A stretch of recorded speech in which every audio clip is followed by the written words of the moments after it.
भगवान आनंद स्वरूप है, भगवान रूपवान भी है, भगवान अरूप भी है, आत्मस्वरूप भी है। जाकी रही भावना जैसी, प्रभु मूरति देखी तिन तैसी। हम जिस भावना से आराधना करते हैं वैसे ही हमें परब्रह्म परमात्मा का अनुभव होता है। साकार निराकार आनंद अनुभूति साक्षात दर्शन जैसी हम भावना करते हैं वैसे ही हमें भगवान का अनुभव होता है। वैसे भावना सिद्ध तभी होती है जब गुरु परंपरा से जुड़ा जाता है, और गुरु परंपरा से भावना होती है तभी वो सिद्ध होती है जाके। सौरभ जी, महाराज जी, क्या ज्ञान होने पर ये सृष्टि नहीं रहती? सृष्टि रहती है, आकर्षण नहीं रहता। सृष्टि तो यथावत रहती है, सृष्टि कभी बदली नहीं। भगवान के अवतार लेने पर भी सृष्टि नहीं बदली। ऐसे ही जड़ चैतन्य पापी पुण्यात्मा अच्छा बुरा सब ऐसे ही रहा है, लेकिन हमारी दृष्टि बदल जाती है। सृष्टि ऐसी ही रहती है, हमारी दृष्टि बदल जाती है। न स्त्री न पुरुष न जड़ न चैतन्य, सिय राम में सब जग जानी, करो प्रणाम जो जुग पानी। वो जब भगवत साक्षात्कार हो जाता है, ज्ञान हो जाता है, तो सर्वम खलमिदम ब्रह्म ने नानास्ति किंचन। सब जगह उसे ब्रह्म दिखाई देता है, ब्रह्म के सिवा कुछ नहीं। अभी हमें स्त्री दिखाई देती, पुरुष दिखाई देता है, जड़ दिखाई देता है, चैतन्य दिखाई देता है, उसे दृष्टि बदल जाती है। जो ज्ञानी पुरुष है उसकी ब्रह्म दृष्टि हो जाती है, जो भक्त पुरुष है उसी भगवत दृष्टि हो जाती है। सृष्टि वैसे ही रहती है, दृष्टि बदल जाती है। महाराज जी, मन और उसकी विविध अवस्थाएं क्या है? मन की एक ही अवस्था संसार में है, 5 इंद्रियों के साथ शब्द स्पर्श रूप रस गंध का भोग करना। और जब भक्ति में या ज्ञान में बढ़ता है तब उसकी अवस्थाएं बदलती है। संसार की तरफ तो मना खष्टान इंद्रियाणि प्रकृति स्थान कर सती, शब्द स्पर्श रूप रस गंध तन मात्रा इन्हीं में भागता रहता है मन। कहीं भोगना है, कहीं देखना है, कहीं सूंघना है, कहीं छूना है, इन्हीं क्रियाओं में मस्त रहता है। जब उसको भगवत मार्ग दिया जाता है तो उसकी भूमिका बदलती है। भोगों के त्याग की भूमिका, फिर भगवान की तरफ लगना, फिर लग कर के भगवान में रुचि होना, फिर रुचि से अनुराग हो जाना, समस्त वासनाओं का नाश होकर भगवान के प्रेम में डूब जाना, या आत्मस्वरूप भगवान में स्थित हो जाना। ये स्थितियां बदलती हैं। ज्ञान में स्थितियां बदलती हैं, भक्ति में स्थितियां बदलती हैं, भोग में तो वही स्थिति रहती है। कभी शब्द, कभी स्पर्श, कभी रूप, कभी रस, कभी गंध, इन्हीं में भागता रहता है 5 ज्ञानेंद्रियों के साथ मन। और इसी में ओवर थिंकिंग, नकारात्मक सोच, चिंता, भय, उद्वेग, इसी में जीव परेशान है। जब तक वो भगवान का चिंतन नहीं करेगा तब तक इंद्रियां मन के साथ भोगों में जाएंगी, और भोगों की कामना, रुपया की कामना, मान प्रतिष्ठा की कामना, यही उसके हृदय में अशांति पैदा कर देगी। और अशांति होने से जीव परेशान हो जाता है, उसे कभी शांति नहीं मिलती। रुपया से, भोगों से कभी शांति नहीं मिलती। शांति मिलती है परमात्मा में चित्त जोड़ने से। जितना हम नाम जप करेंगे, जितना भगवत लीला कथा सुनेंगे, जितना शास्त्रों का स्वाध्याय करेंगे, उतना ही शांति मिलेगी हमें। मन दिव्य होता है कभी? हाँ, मन दिव्य हो जाता है। अभी पार्थिव मन है जो जगत की रचना में भटक रहा है, फिर भगवान की दिव्य लीला में प्रवेश पा जाता है, वो दिव्य मन होता है। अभी पार्थिव मन है, फिर दिव्य मन हो जाता है, भजन के प्रभाव से होता है। जो मन बुद्धि के अगोचर हैं वहाँ मन बुद्धि का प्रवेश हो जाना दिव्य है। अभी पार्थिव मन है तो ये संसार में ही भटकता है। जब दिव्य होता है तो भगवान में निरंतर नक्सिख लो अंगंग माधुरी, भगवान की रूप माधुरी, लीला माधुरी, गुण माधुरी, धाम माधुरी, इसमें वो दिव्य मन होता है, वही मन हो जाता है। क्योंकि इंद्रियाणाम मनश्चास्मि, मन स्वयं भगवान है। मन स्वयं भगवान है। वो मलिन होने के कारण अपने स्वरूप को भूल गया। जहाँ निर्मल होता है तो मन भगवत स्वरूप हो जाता है। इंद्रियाणाम मनश्चास्मि, भगवान ने कहा इंद्रियों में मैं मन हूँ, तो मन भगवान का स्वरूप हो जाता है। भगवत स्वरूप होकर वो भगवान की दिव्य लीलाओं में प्रवेश पाता है, भगवान के दिव्य धाम में प्रवेश पाता है। बैठे बैठे वो चिंतन में डूबा हुआ है, वो दिव्य हो जाता है मन। जी। डॉक्टर गीता गुप्ता जी। राधे राधे। महाराज जी, भावनात्मक दृष्टि से अपने को स्थिर और परिपक्व कैसे बनाऊं? भजन से। जितना भजन होगा उतना अनर्थ की निवृत्ति होगी, गंदी बातें छूटेंगी, यहां तक कि ब्रह्मलोक तक के भोगों से वैराग्य हो जाएगा भजन से। तब भावनात्मक स्थिति बनती है।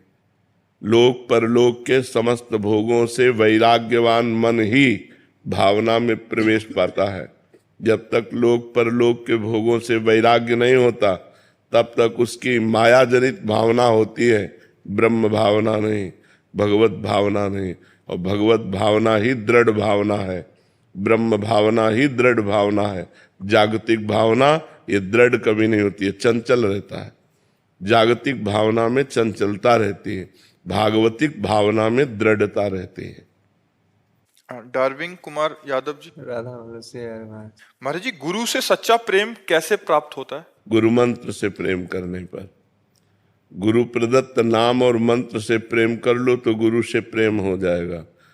गुरु कोई पांच भौतिक शरीर नहीं है, गुरु सच्चिदानंदमय है, ब्रह्मानंदम परम सुखदम केवलम ज्ञान मूर्तिम द्वंद्वातीतम गगन सदसम तत्वमस्यादिलक्षम एकम नित्यम विमल अचलम सर्वधि साक्षिभूतम भावातीतम त्रिगुण रहितम सद्गुरुम तम नमामि। ये सद्गुरुदेव है। ऐसे सद्गुरुदेव से प्रेम होना अर्थात भगवान से प्रेम होना है। गुरु साक्षात पर ब्रह्म तस्मै श्री गुरुवे नमः। गुरु से प्रेम करने के लिए गुरु प्रदत्त आचरण, गुरु प्रदत्त नाम मंत्र का जप किया जाए। जैसे गुरुदेव कहें वैसे हम आचरण करें तो गुरु से प्रेम हो जाएगा। गुरु से प्रेम हो गया, सब कुछ हो गया।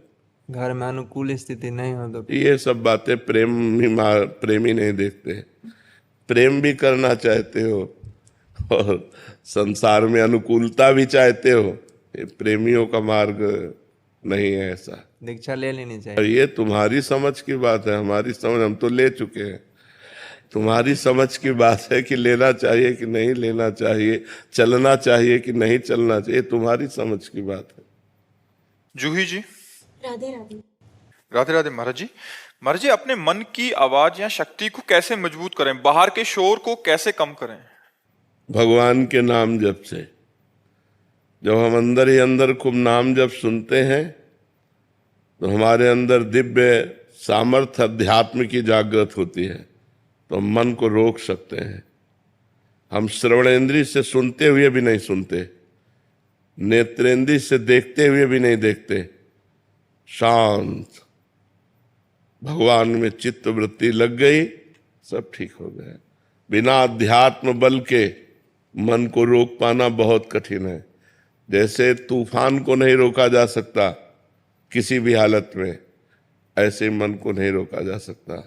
मन अगर रुक सकता है तो अध्यात्म बल से रुक सकता है, और अध्यात्म बल है भगवान का नाम।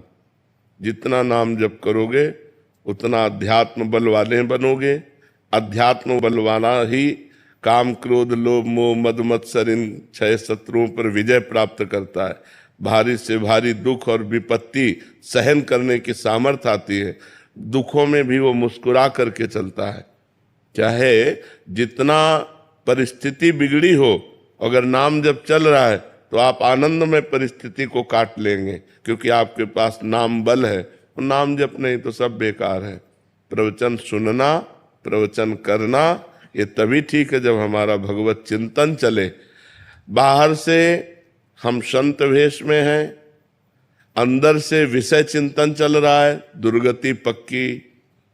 बाहर से हम पैंट शर्ट पहने हैं, अंदर से भगवत चिंतन चल रहा है, सदगति पक्की।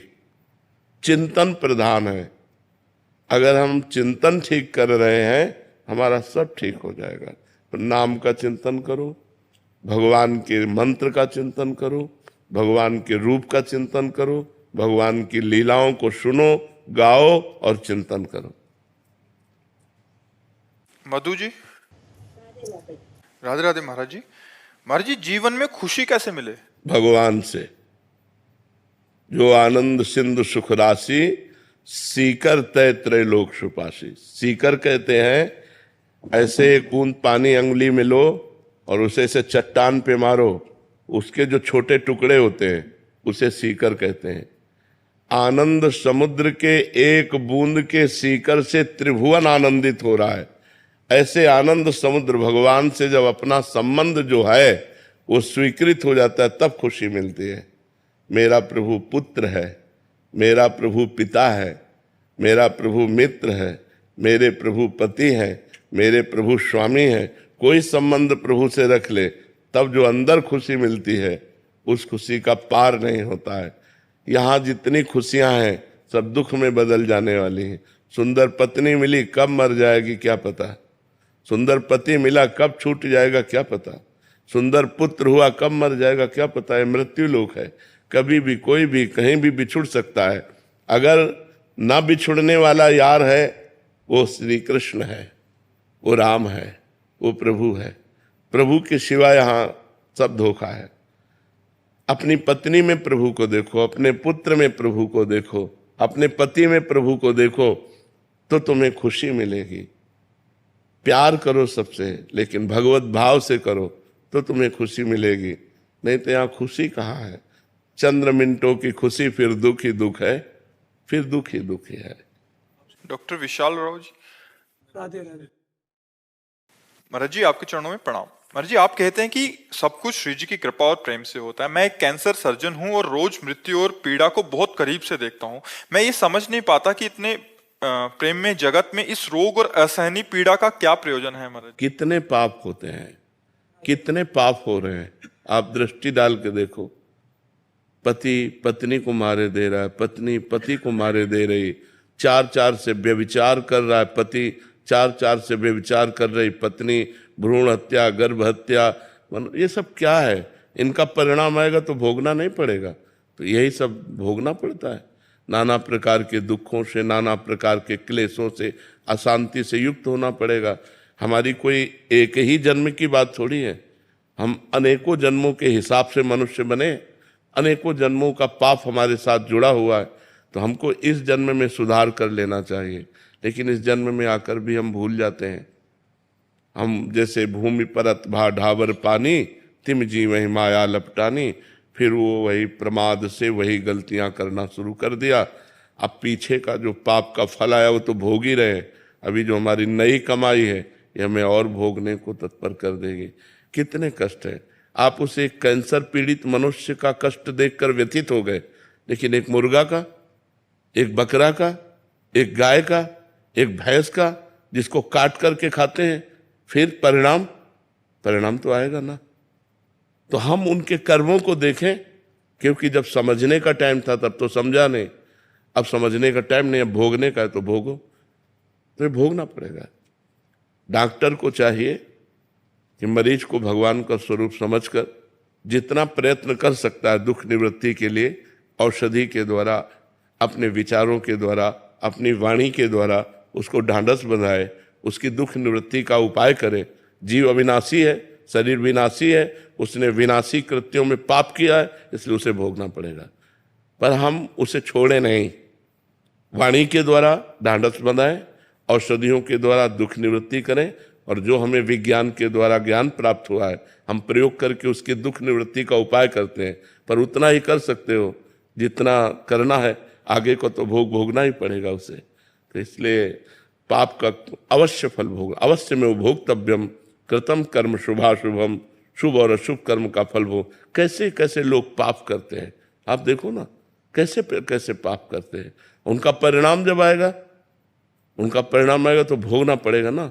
लाखों दिलों को दुख पहुंचाते हैं, हजारों जीवों को खा जाते हैं, इनका परिणाम जब आएगा तो भोगना नहीं पड़ेगा, भोगना पड़ेगा। कर्म का फल भोगना पड़ता है। इसलिए डरो कि हमारे द्वारा कोई ऐसा कर्म न बन जाए जो हमें भोगना पड़े। नाम जप करो भगवान का, परोपकार करो दूसरों का, कभी दूसरों के साथ हिंसा व्यभिचार ऐसे दोष मत करो, तो तुम्हारा जीवन आनंदमय हो जाएगा। पीछे के पाप भजन बल से नष्ट हो जाएंगे। प्रारब्ध को भोग कर नष्ट कर लो, अगला जो कार्य कर रहे हो अच्छे कर रहे हो तो भगवान की प्राप्ति हो जाएगी। अगर मनुष्य भी बनोगे तो स्वस्थ विचारवान लोक कल्याण वाले बनोगे। तो आज क्या मनुष्यता रह गई है, नशा किए घूम रहे, किसी की जंजीर चैन खींच रहे, किसी को मार रहे, किसी को लूट रहे, कैसा कैसा अत्याचार। पर बहुत समय हिसाब लेट होता है अपने यहाँ, तुरंत हिसाब नहीं होता। भारत में भी देख लो, कानून व्यवस्था में अगर आज मुकदमा डाला गया तो 10 साल मुकदमा ही केवल चले, 10 साल मुकदमा चलने के बाद उसे सजा और जुर्माना दिया जाता है। तो अब ये जब एक जन्म में एक की हुई अपराध प्रवृत्ति का 10वें वर्ष में निर्णय होता है जाके, तो फिर अनेक जन्मों से जो हम पाप करते चले आ रहे हैं, हमारे भगवान का तो बहुत बड़ा दरबार है, वहाँ तो असंख्य जीवों का हिसाब किताब है। तो अब पता नहीं 50 जन्म पीछे का कर्म लागू हुआ करके तो हमें भोगना पड़ेगा, क्योंकि करने वाले हम ही हैं। हमारे शरीर बदलते गए लेकिन कर्ता तो हम नहीं बदला ना, तो कर्ता को भोगना पड़ता है। इसलिए धैर्य रखो आप और डॉक्टरी के द्वारा दूसरों की दुख निवृत्ति का उपाय करते रहो। बकाया जो जैसे कर्म करता है उसे वैसा भोगना पड़ता है। अंकुश त्यागी जी, महाराज जी आप कह रहे हैं कि आप भी एक डॉक्टर हैं। महाराज जी जब मरीज ठीक हो जाते हैं या तो हमें भगवान का दर्जा देते हैं, हमारे मना करने पर भी वो कहते हैं कि इसमें मतलब आपकी कृपा हुई, आप भगवान के रूप में आए। तो महाराज जी ऐसे में हम मना तो करते हैं कि ये तो हमारा काम था, पर कोई पाप के भागीदार तो नहीं बन रहे। नहीं, आप उसके थोड़ा हटकर सोचिए कि जब आप हर उपाय करते हैं और मरीज असफलता को प्राप्त होता है, जो आपको अपनी सफलता प्राप्त करनी चाहिए वो वहां नहीं दिखाई देती, तब आप कहाँ हैं? तब आप कहाँ हैं? विचार करके देखिए ना कि हर जगह सफल ही तो नहीं हो जाते। मान लो आप अभी सफलता ही प्राप्त करें, लेकिन 10 जगह ऐसी है जहां हम असफल हो गए हैं। अपना पूरा विज्ञान प्रयोग कर दिया, अपना पूरा प्रयास कर लिया, लेकिन हम असफल हुए। वहां विधान लागू है, उसका भोग, उस जीव का पाप कर्म, और उसको भोगना पड़ा। अब उसमें आपको कोई गलत शब्द बोले, आपको कोई असफल डॉक्टर कहे या आपकी प्रमाद स्थिति कहे तो गलत बात है। ऐसे ही सफलता में आप नहीं है, उसका पूर्व का पुण्य है, उसका पूर्व का विधान है। आपके हाथ का जस, आपने प्रयास किया और सफल हो गए। सफलता और असफलता आपके हाथ में नहीं, प्रयास प्रयत्न आपके हाथ में है। सफलता असफलता है कि नहीं? आप विचार करके देखिए कि बहुत ग्रेजुएट डॉक्टर के द्वारा भी केस फेल हो जाता है कि हाथ में नहीं रहा और वो निकल गया। अब लाख प्रयास किया, निकल गया। इसका मतलब है कि एक डॉक्टर अपना प्रयास कर सकता है, परिणाम नहीं। परिणाम परमात्मा देता है, प्रयास हमारा, और सफलता और असफलता ये भगवान के ऊपर। तो जब आपको सफलता मिले और आपको कोई कहे धन्यवाद, तो वो धन्यवाद आप भगवान को दीजिए कि प्रभु इसमें मैं तो निमित्त मात्र हूं, धन्यवाद तो आपका है कि आपने इस जीव को सहयोग करके सफल कर दिया, रोग निवृत्त कर दिया। ऐसी भावना करोगे तो आपकी उन्नति होती चली जाएगी, आपको अहंकार नहीं आएगा और आप सफल डॉक्टर हो जाएंगे। प्रकाश कुमार जी बिहार से। राधे राधे। राधे राधे महाराज जी। महाराज जी एक युवा पुत्र का माता पिता एवं उनके स्वयं के लिए क्या कर्तव्य होना चाहिए?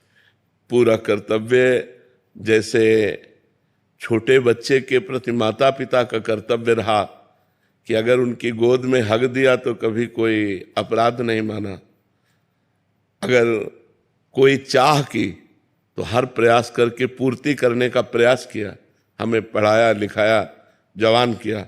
अब उनका शरीर डाउन हो रहा है, हमारा कर्तव्य बनता है कि यदि वो बिस्तर पे हक देते हैं तो हमें नाराज नहीं होना। अगर वो कोई बात हट करके मांग रहे हैं तो मुझे प्रयास करके उसकी पूर्ति करनी है।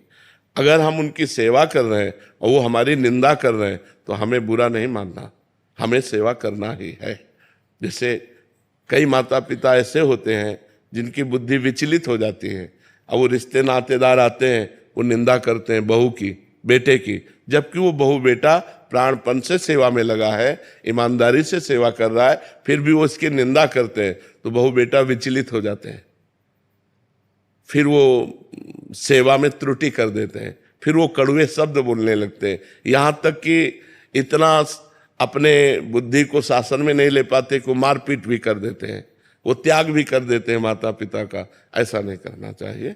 हमारा कर्तव्य है मातृदेवो भव पितृदेवो भव, उन्हें हम भगवान की तरह दुलार करें, क्योंकि जब हम किसी योग्य नहीं थे तब से हमें सारी योग्यताएं माता पिता ने ही मुझे प्रदान करी। तो मुझे माता पिता को, अब जब वो किसी योग्य नहीं रह रहे तो मेरा कर्तव्य है तन के द्वारा, मन के द्वारा, धन के द्वारा, वचन के द्वारा हम माता पिता को सुख पहुंचाएं, हम उनको दुख ना दें, तो भगवान आप पर कृपा करेंगे और आपका जीवन मंगलमय हो जाएगा। जिसके माता पिता दुख पाते हैं तो चाहे वो जितना ग्रेजुएट हो, चाहे जितने उन्नतिशील हो, बुढ़ापे में दुख प्राप्त करेगा।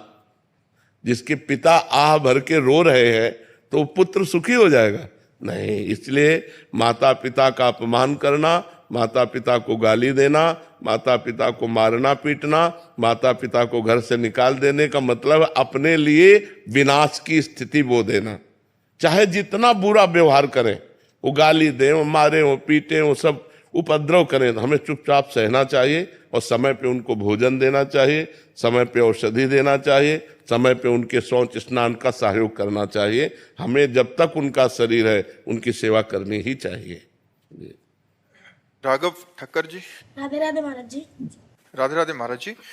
महाराज जी, चोरी करने के आपने बहुत सारे प्रकार बताए थे कि सड़क पर कोई चीज पड़ी है वो भी एक उसी के अंतर्गत आती है अगर हम उसको उठा के ले जाते हैं। तो महाराज जी, सड़क पर 500 रुपये पड़े थे, मैंने इंतजार किया, वहां कोई आया नहीं, तो मैंने उठाए और उसको गाँवों को चारा डाल दिया। महाराज, इसमें कोई दंड विधान तो नहीं है? ये बढ़िया, नहीं ये बढ़िया किया, ऐसा बढ़िया किसी धर्म कार्य में लगा दीजिए। तो आपने अच्छा किया कि 500 रुपया उठाया और गौओं को चारा डाल दिया, तो जिसका रुपया उसका भी मंगल होगा और आपका भी मंगल होगा। आदित्य जी। श्री हरिवंश। श्री हरिवंश गुरुदेव। महाराज जी, कृपया मार्गदर्शन करें कि हम अपने गुरुदेव में ये दृढ़ और अखंड भाव कैसे लाएं कि गुरुदेव भगवान का रूप है या प्रिय प्रीतम है। हम मुख से तो ये कहते हैं परंतु भीतर कहीं ना कहीं मन में मनुष्य भाव रह जाता है। हाँ, वैसे सब भगवान के स्वरूप ही हैं, लेकिन जब तक हमारा मन पवित्र नहीं होगा तब तक गुरुदेव साक्षात परब्रह्म है ऐसा अनुभव नहीं होगा। गुरुर् ब्रह्मा गुरुर्विष्णु गुरुर्देव महेश्वरा गुरु साक्षात परब्रह्म तस्मै श्री गुरुवे नमः, ये निर्मल मन में आता है। अभी हमारा मन अपवित्र है, तो जो गुरु मंत्र और गुरु नाम मिला है वही हमें पवित्र कर देगा। यदि हम गुरुदेव के बताए हुए मार्ग पर चलें और नाम मंत्र जप करें, तो जहाँ हृदय निर्मल होता है तो गुरु की तो बात जाने दो, सुअर कुत्ता में भी भगवत भाव हो जाता है। नामदेव जी कुत्ते में भगवान की प्राप्ति कर रहे हैं। चराचर जगत भगवान ही बने हुए हैं।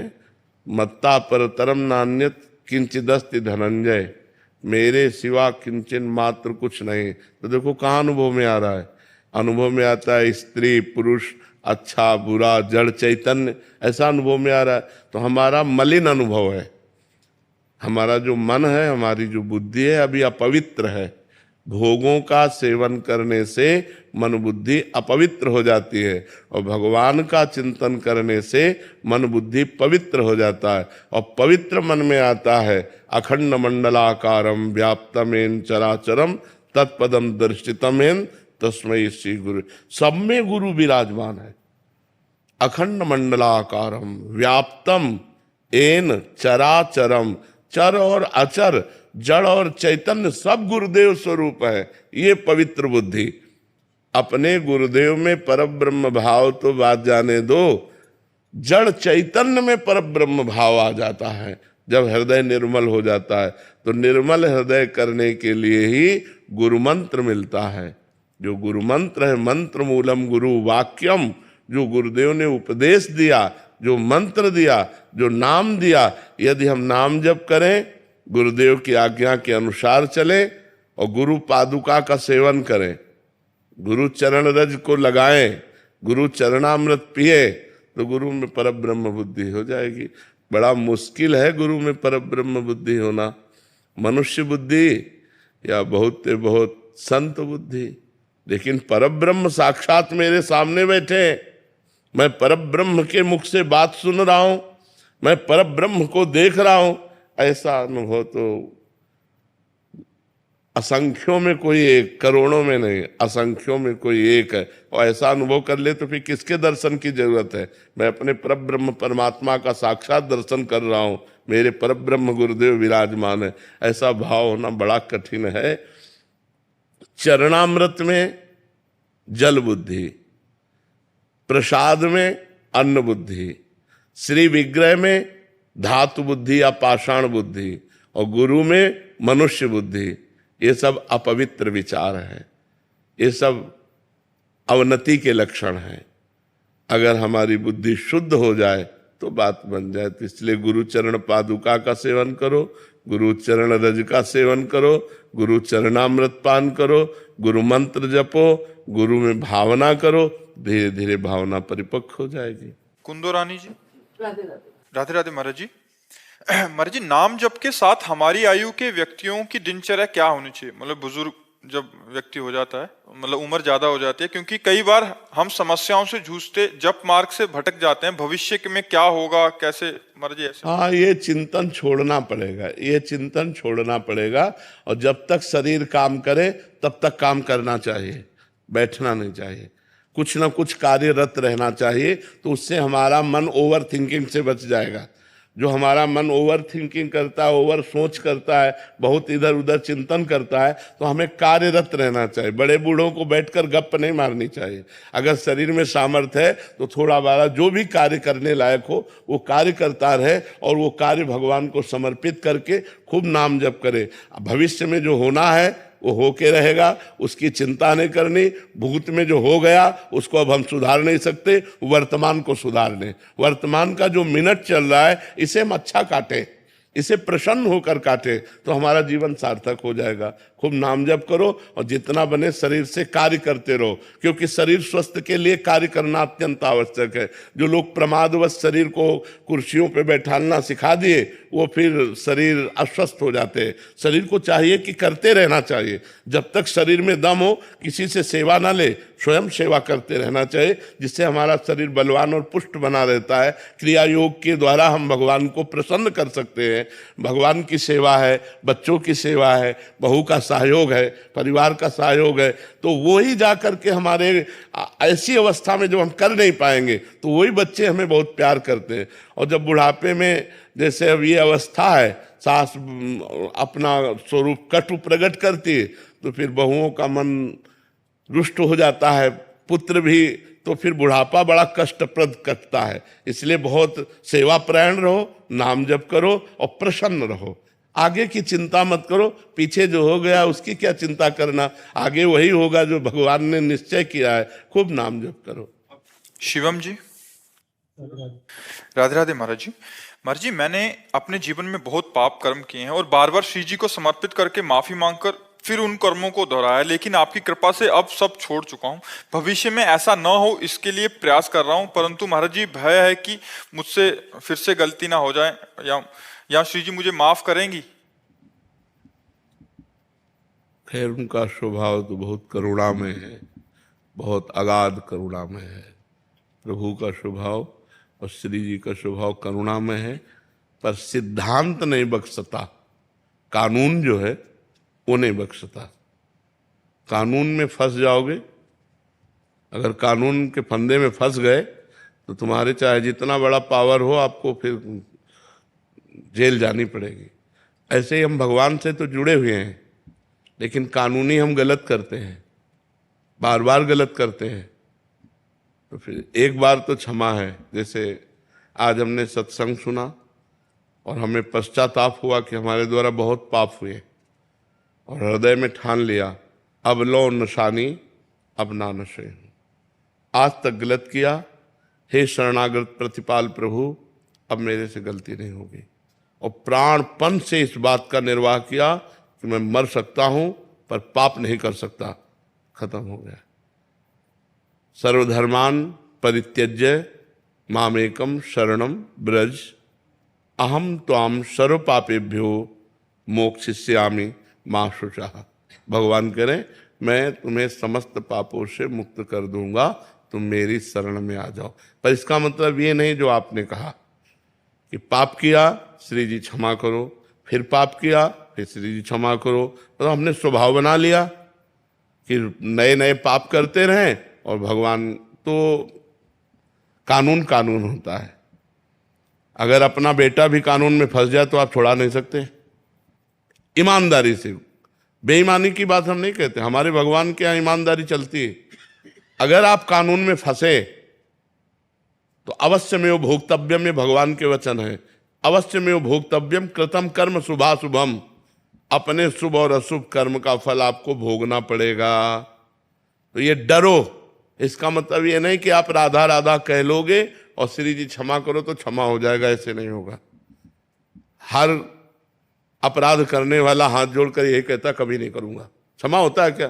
तो ये ध्यान रखना कि एक बार हमको पता चला कि हम पाप कर रहे हैं और भगवान की शरण में आए और बंद कर दिया, तो अपिचेत्सु दुराचारो भजते माम अनन्य भाग साधुरेव समन्तव्य सम्यक व्यवसिता हिस्सा। घोर पापी दुराचारी भी रास्ता है भगवान की शरण में होकर, वो निष्पाप होकर भगवान को प्राप्त हो सकता है। लेकिन यदि आपने स्वभाव बना रखा है कि पाप किया और जय श्री राम जय राधा, काम नहीं करेगा, ये बात तुम्हारी काम नहीं करेगी। तुम्हें कानून दंड देगा ही, भागवतिक कानून तुम्हें दंड देगा ही। इसलिए भाई सुधर जाओ। भय से हम अपनी इंद्रियों को काबू में कर सकते हैं, समझा के नहीं। समझा के तो थोड़ी देर समझाया, और जहां मौसम बना उनमें वेग आया काम क्रोधादि का, तो इंद्रियां फिर वैसे व्यवहार करने लगती हैं। और भय से, भय बिनु होए न प्रीति, अल्यो कनक थार भरी मन गन्नाना विप्रूप आयो तजमाना। तो अब हमारे भगवान तुरंत तो देते नहीं, वो सब एकत्रित होता रहता है। तो जब इस कर्मों का फल आएगा तो ऐसी तैसी हो जाएगी। चिल्ला चिल्ला कहते पाप कर्म मत करो, नहीं, ऐसा भयंकर कष्ट होता है। तुम क्या, यही गलतियां हैं जुड़ती जाती है जुड़ती जाती है। जब उनका दंड आता है तब आप सुधर गए होगे, पर आपको भोगना पड़ेगा, क्योंकि पूर्व में जो पाप किया है वो भोगना पड़ेगा, अवश्य में वो भोक्तव्यम। इसलिए डरो, जो तुम कर्म करोगे उसका तुमको अवश्य फल मिलेगा। इसलिए अच्छे कर्म करो, पाप कर्म का त्याग करो, तो तुम्हारा जीवन आनंद में हो। हम चाहते आनंद और सुख है और करते पाप कर्म है, कैसे हो सकता है? हम लगाए बबूल और चाहे दाग छुआरा, कैसे खा सकते हैं? बबूल में तो कांटे ही मिलेंगे। इसलिए गंदे आचरणों का त्याग करो बच्चा, भूल मत करो, नहीं तो बहुत भोगना पड़ेगा। बहुत, आप क्या समझते हो? अगर भगवान से न जुड़े हो तो नरक है बच्चा। तो पाप कर्म भोगना पड़ेगा। भीष्म पितामह जी को 6 महीना बाणों की सैया पर, तो हमारी तुम्हारी भक्ति कितनी है? लोग 2-4 माला करके पाप से बचना चाहते हैं कि पाप कर लिया, पूर्व के नष्ट हो जाएंगे, आगे के नहीं माने जाएंगे अगर कोई गलती भूल हो गई। लेकिन जो जन्म जन्मांतरों से हम पाप कर्म के, उसके परिणाम में हमारा शरीर रचा गया, उसे भोगना पड़ेगा। तो बहुत सावधान, इसी जन्म में सारे पापों को मिटाकर भगवान की प्राप्ति कर लो। ये मानव जन्म मिला है, शराब मांस ये सब गंदे आचरण कभी ना करो, भगवान का भजन करो, बड़ा उज्जवल जीवन हो जाएगा। दीपक जी, जी महाराज जी, कई योगी हैं जो भूखे प्यासे रहते हैं और अपनी भूख प्यास को नियंत्रित करते हैं, अर्थात उन्हें अन्नमय कोश की उपयोगिता नहीं होती, केवल प्राण ऊर्जा द्वारा ही देह संचालित करते हैं। अभी मेडिकल साइंस अन्नमय कोश पर ही मुख्यतः काम कर रही है। मेरा प्रश्न है कि महाराज जी, मैं एक MBBS विद्यार्थी के नाते आगे प्राण विज्ञान जो उपनिषदों में बताया गया है उस पर शोध करना चाहता हूं। महाराज जी, उसके लिए मुझे किस प्रकार की साधना करनी होगी? हमारे लिए बुद्धि की प्रखरता चाहिए, चाहे जिस विषय पे जाना हो, अध्यात्म में, विज्ञान में, किधर भी जाना हो, हमारे पास बुद्धि प्रखर चाहिए, मतलब तेजस्विनी बुद्धि चाहिए। और तेजस्विनी बुद्धि के लिए जो राम राम नहीं कह पाते थे, मरा मरा कहा, उन्होंने एक इतिहास रचा हमारे सनातन धर्म का, वाल्मीकि रामायण। इससे बड़ी तेजस्विनी बुद्धि का उदाहरण क्या हो सकता है कि जो व्यक्ति राम राम नहीं कह पाता था, वो रामचरित्र को संस्कृत में लिखा, संस्कृत भाषा में वाल्मीकि रामायण की रचना की। तो अगर हम निरंतर नाम जप करें और पवित्र आहार करें और ब्रह्मचर्य से रहें, संयम से रहें। देखो, एक वैज्ञानिक भी जब कोई शोध करता है तो एकाग्रता प्रधान होती है उसकी, और दृढ़ जिद्दी स्वभाव होता है। अब इसका अनुभव करना ही है। पूरी रात बीत गई, पूरा दिन बीत गया, वो भूख प्यास सब छोड़ देगा, लेकिन अपने जो सर्च कर रहा है वो उस पर वो पूरा मनोयोग देता है। यदि हम मनोयोग दे पाए और नाम जप करें, पवित्र आहार करें, तो हम शास्त्र और विज्ञान जिधर भी जाना चाहेंगे हम बड़े जोर से चले जाएंगे, क्योंकि हमारे पास प्रखर बुद्धि है, पवित्र बुद्धि है। शराब पिएंगे, व्यभिचार करेंगे, मांस खाएंगे, माना कि तुम वैज्ञानिक हो सकते हो, तुम पवित्र प्रखर बुद्धि के वैज्ञानिक नहीं हो सकते हो। वैज्ञानिक वही है जो मंगलकारी रचना करे, सबको सुख मिले, सबको आनंद मिले, सब रोग रहित हों, सब अशांति रहित हों, यह है वैज्ञानिक। हम ऐसी औषधियां, ऐसे विचार, ऐसे प्रभाव जिससे लोग सुखी हों, शांत हों, वो तभी जो धर्म से जुड़ा है, अध्यात्म से जुड़ा है, जिसकी बुद्धि पवित्र है, जिसकी बुद्धि प्रखर है, वही जन कल्याण कर सकती है। वैज्ञानिक की विज्ञानता तभी सफल है जब जन कल्याण हो, जन मंगल हो, जन विनाश नहीं, जन मंगल हो। तो हम संयम से चलें। देखो, हर मार्ग का जो, जैसे मकान की नींव, चाहे जितना बड़ा मकान बनाना हो, चाहे जो बनाना हो, नींव मजबूत है ना, बिल्डिंग मजबूत होगी। ब्रह्मचर्य नींव है, पवित्र आहार नींव है, संयम से चलना नींव है। और आज हमारे नौजवान इसी को छोड़ रहे हैं। ब्रह्मचर्यहीनता, व्यसन करना और अपवित्र आहार करना, अपवित्र आहार, होटलों का भोजन करना, मांस मदिरा आदि का सेवन करना। भैया, चाहे जो उन्नति कर लो, परिणाम विनाशी ही होगा, क्योंकि आचरण सही नहीं है। इसलिए प्रखर बुद्धि के लिए हमें नाम जप चाहिए, पवित्र और सूक्ष्म आहार चाहिए और ब्रह्मचर्य चाहिए। अगर ये है तो आप जिस मार्ग में जाना चाहोगे, चाहे जिस शोध में जाना चाहो, आप उसी में पहुंच जाएंगे। और जैसे योगी जन जो आहार नहीं करते हैं, प्राणवायु को सूक्ष्म कर लेते हैं। प्राण ही स्थूल होते हैं तो उनको विशेष आहार चाहिए, वो प्राणवायु को सूक्ष्म कर लेते हैं, तो जल से काम चल जाता है, वायु से काम चल जाता है। जितना प्राण सूक्ष्म होंगे उतने उनको अल्प आहार चाहिए, और अल्प आहार से वो उच्च सामर्थ्य वाले बन जाते हैं। आकाश में उड़ने लग, योग की सिद्धियां हैं। आकाश में उड़ जाना, कई रूपों में विभाजित हो जाना, पत्थर में भी प्रवेश कर जाना, दूसरे की बात सुन लेना। जितना प्राण सूक्ष्म होते जाएंगे उतना ही वो महान होता चला जाएगा। तो प्राण भगवत स्वरूप हैं। अब जो साधना करे, जिस कोटि की साधना करे, और जिसने भगवान को अपना प्राण मान लिया, वो सबसे ऊपर हो गया। जिसको प्राणनाथ भगवान बन गए, वो सब योगियों से ऊपर हो गया।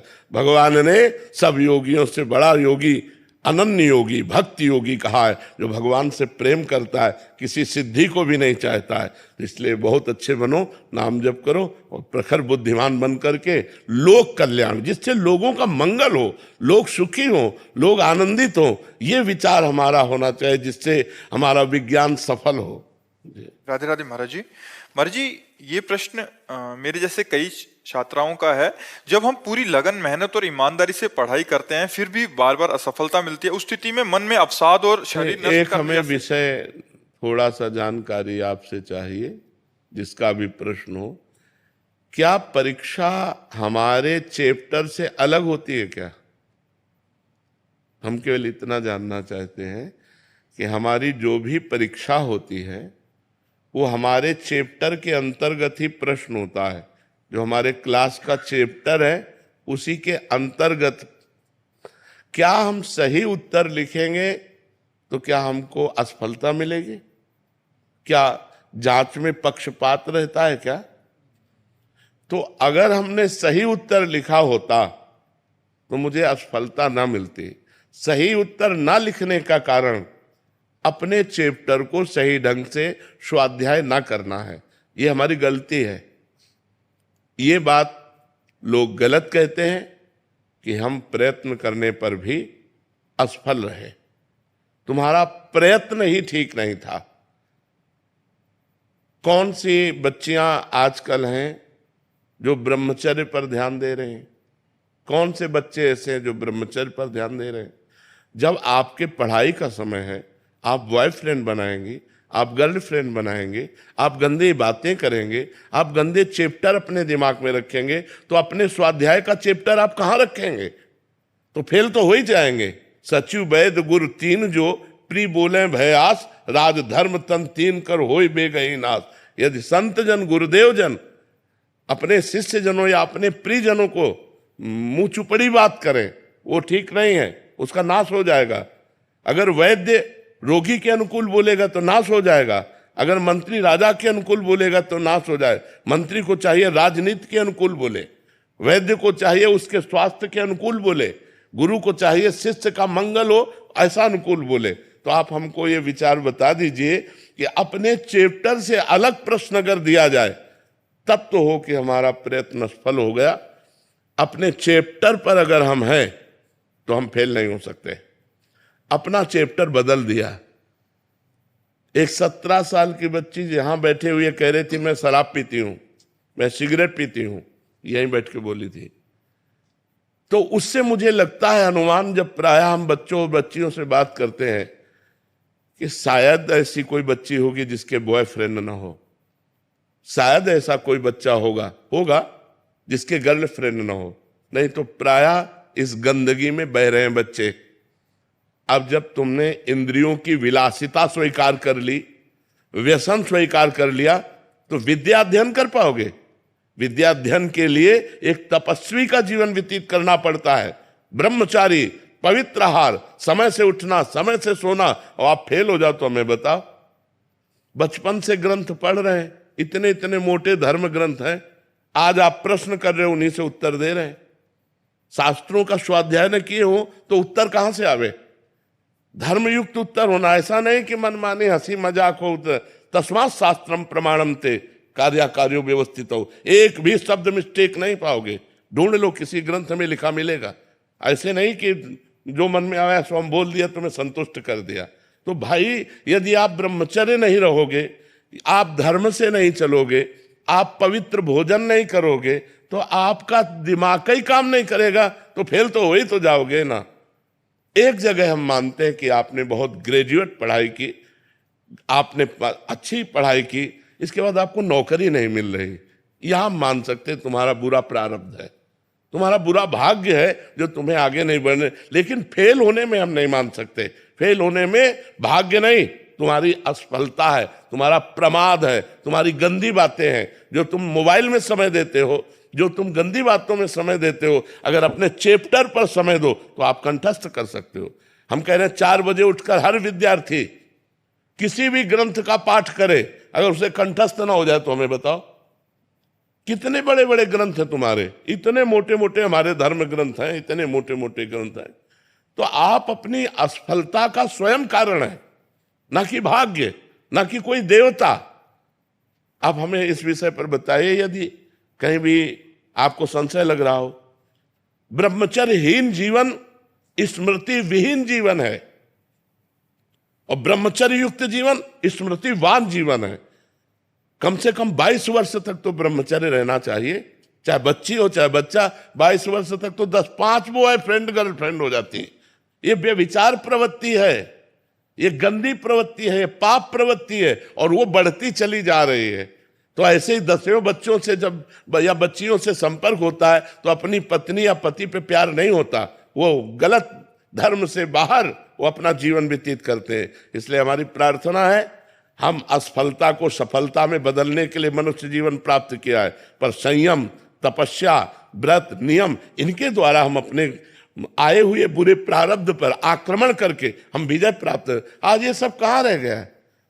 बच्चियां शराब पीती हैं, सिगरेट पीती हैं, वो खुद बताया, हमको क्या पता चले। अब बोलो नए नए बच्चे बच्चियां एक क्लब जाना, ये गंदी बातें करना। अब ये कैसे? पढ़ाई का समय है इस समय।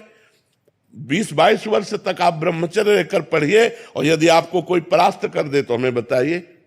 आप खुद अपने संयम को बिगाड़ रहे हैं, छोटे छोटे बच्चे बिगाड़ रहे हैं। तो हम ये नहीं कहते कि आप किए होगे गर्लफ्रेंड बॉयफ्रेंड, लेकिन हम कहते हैं ये आदतें, ये मोबाइल की गंदी बातें, ये हमारे दिमाग को अपनी तरफ खींच लेती हैं, जिससे हम अपने चैप्टर में स्थित नहीं रह पाते और हम फेल हो जाते हैं। हमें जो कारण समझ में आ रहा है, अब अगर आपको और कोई कारण समझ में आ रहा हो तो आप बताइए।